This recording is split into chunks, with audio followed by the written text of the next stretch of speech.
Hello master, ఇది మీకే. మీ పిల్లలకి వాళ్ళ పిల్లలకి కూడా మీరే సంపాదించాలి అన్న ఆలోచన మానేయండి.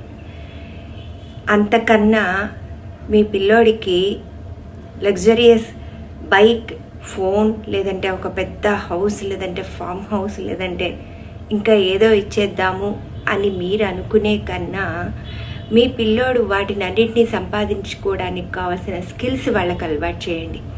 మీ డబ్బంతా పిల్లలకి స్కిల్స్ నేర్పించడం మీద ఖర్చు పెట్టండి. అమ్మ మాతృమూర్తి. పిల్లోడు అడిగాడు, నువ్వు కొనిస్తావా సస్తావా అని ఇంట్లో పేచీ పెట్టకుండా, సూర్యోదయమే చూడకుండా పెరుగుతున్న నీ కొడుకుని ముందు 4 తన్ని లేపి రోడ్డు మీద పరిగెత్తించండి. అప్పుడు రేపటి తరం అట్లీస్ట్ బాగుపడుతుంది. మనతో పాటు పుట్టిన మన జనరేషన్ని కూడా కొంచెం బతికనిద్దాం. అన్ని డబ్బులు మన దగ్గరే ఉంచుకుందాము. మన పిల్లలు వాళ్ళ పిల్లలు వాళ్ళకే ఇచ్చేద్దామన్న స్వార్థం వదిలిపెట్టి, మన పిల్లోడిలో ఏ స్కిల్ ఉందో ఐన్స్టీన్ అవుతాడో ఆర్యభట్ట అవుతాడో.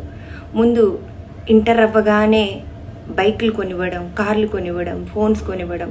అసలు వాడు చదివింది ఏముంది? వీధి దీపాల కింద కూర్చొని కష్టపడి చెమటోడ్చి వాడు చదవలా. మీరు హైఫై స్కూల్స్లో జాయిన్ చేస్తే వాడు రుద్దితే వస్తున్న మార్క్స్ అవన్నీ. దయచేసి వాడికి స్కిల్స్ మీద ఖర్చు పెట్టండి ప్లీజ్.